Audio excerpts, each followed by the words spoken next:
भारत के दक्षिणी राज्य तमिलनाडु में एक इलाका है पंबन द्वीप।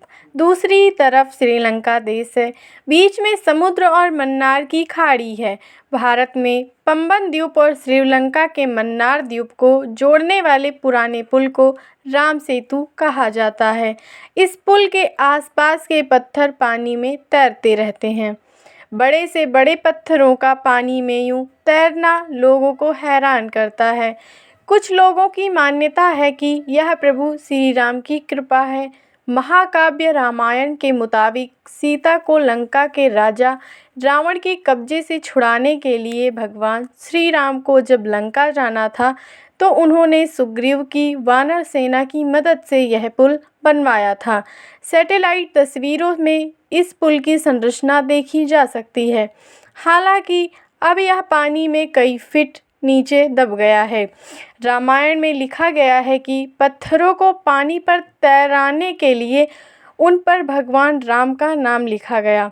भगवान का नाम लिखने की वजह से ही ये पत्थर पानी में तैरते रहते हैं और उस समय बिना किसी चूना पत्थर के भी यह इतना लंबा पुल बनाया जा सका। रामायण के मुताबिक सुग्रीव की वानर सेना और भगवान श्री राम इसी पुल से लंका गए और रावण को हराकर सीता को मुक्त कराया। इन्हीं वजहों से इस पुल को हिंदू धर्म के लोग बेहद पवित्र मानते हैं। अब आइए इसके वैज्ञानिक पहलू को समझते हैं। लगभग 50 किलोमीटर लंबी पुल के जैसी यह संरचना अजूबों से भरी हुई है। इसके आसपास का समुद्र काफ़ी उथला है।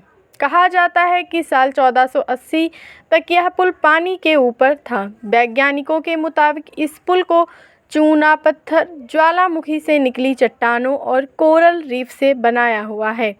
यही वजह है कि पानी के जहाज़ इस रास्ते से नहीं गुजरते हैं। इन जहाज़ों को श्रीलंका का चक्कर लगाना पड़ता है। क्या आप जानते हैं क्यों तैरते रहते हैं राम सेतु के पत्थर?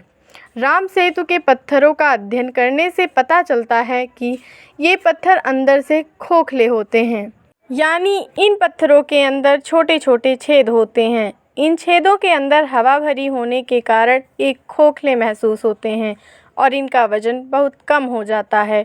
पत्थरों का वजन कम होने से इन पर पानी की ओर लगने वाला उत्प्लावक बल इन्हें डूबने से रोक लेता है। इस बल के संतुलित हो जाने की वजह से ही यहाँ के पत्थर पानी में नहीं डूब पाते। ठीक इसी को संतुलित कर पाने की वजह से पानी के बड़े से बड़े जहाज भी पानी में तैरते रहते हैं। इसी तरह के तैरने वाले पत्थर न्यूजीलैंड, फिजी, वनुताउ, न्यू कैलेडोनिया और क्वींसलैंड में भी पाए जाते हैं। भारत के भी कुछ पहाड़ी राज्यों में इस तरह के पत्थर पाए जाते हैं जो पानी में तैरते रहते हैं। इन पत्थरों के पीछे का साइंस इतना ही है कि ये भी खोखले होते हैं और इनका वजन बहुत कम होता है। इन पत्थरों में 90% हवा ही होती है। इन पत्थरों को प्यूमिस स्टोन भी कहा जाता है। प्यूमिस स्टोन क्या होते हैं?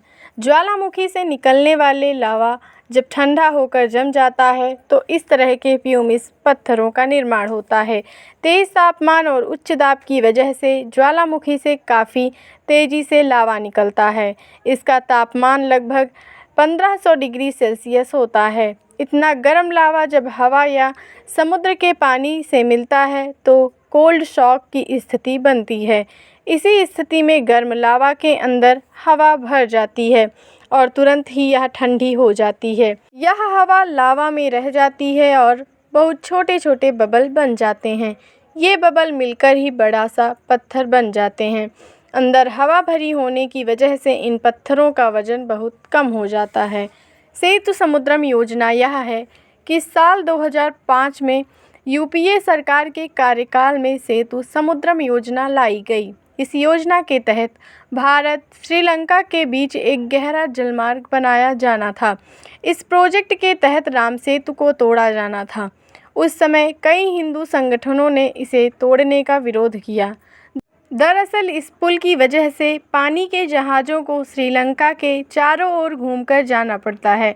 प्लान था कि बीच से रास्ता बनाकर इस चक्कर की दूरी कम कर दी जाए।